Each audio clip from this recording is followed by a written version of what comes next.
de Les Aventuriers de la Mer, un livre de Robin Hobb aux éditions J'ai lu. Ou Pygmalion.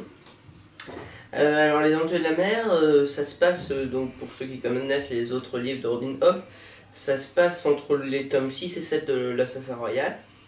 Donc si vous avez lu, vous connaissez à peu près ce qui se passe pendant cette période. Il y a 15 ans où c'est pas, il y a une sorte d'absence pendant 15 ans et puis ça reprend après.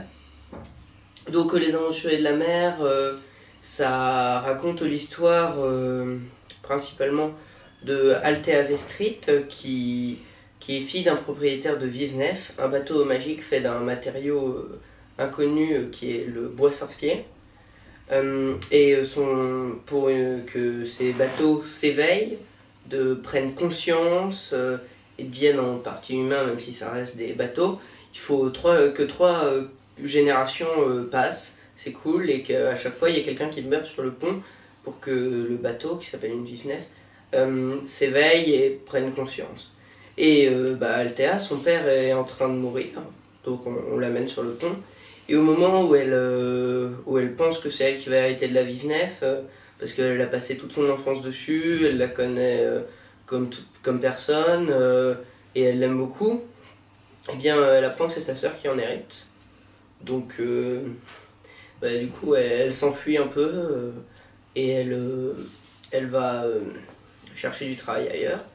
Pendant ce temps, un pirate... Surtout qu'en fait sa sœur...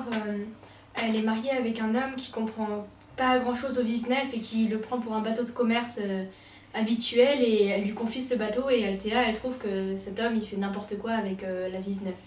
Principalement du trafic d'esclaves.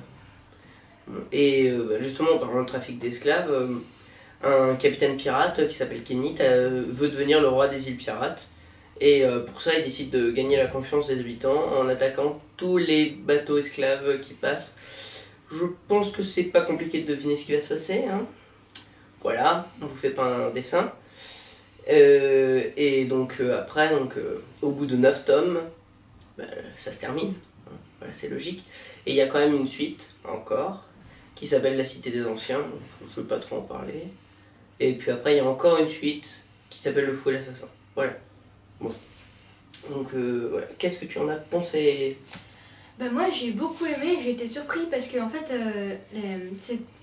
c'est un roman qui est très complexe. Bref. C'est un roman qui est très complexe et il y a énormément d'éléments, et l'histoire... alors c'est pas un roman qui se lit très très vite, hein, pour ceux qui ont l'habitude de lire vite, faut de la patience.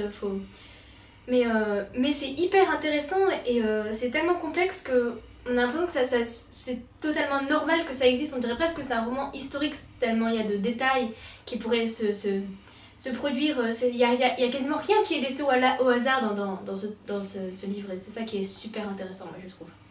Et l'écriture elle est très bien faite aussi, et bref, voilà. Et l'histoire est extraordinaire. Alors il y a quand même 2-3 éléments qui sont laissés au hasard, ça c'est en partie parce que du coup il y a une suite. Enfin, il y a plus de suites vu qu'on entend parler des héros des Aventuriers de la Mer lors de l'Assassin Royal. C'est-à-dire que si vous ne faites pas comme j'ai dit, d'abord il y a les 6 premiers tomes, ensuite les Aventuriers de la Mer, ensuite les 7 derniers tomes, et bien vous vous faites à peu près spoiler la moitié de l'histoire. Donc voilà, donc c'est ce qui m'est arrivé. Mais en plus moi j'ai carrément lu La Cité des Anciens avant. Donc voilà, je connaissais à peu près toute l'histoire. Ça n'enlève rien à son charme, mais je vous conseille de faire quand même comme ça, parce que c'est mieux au final.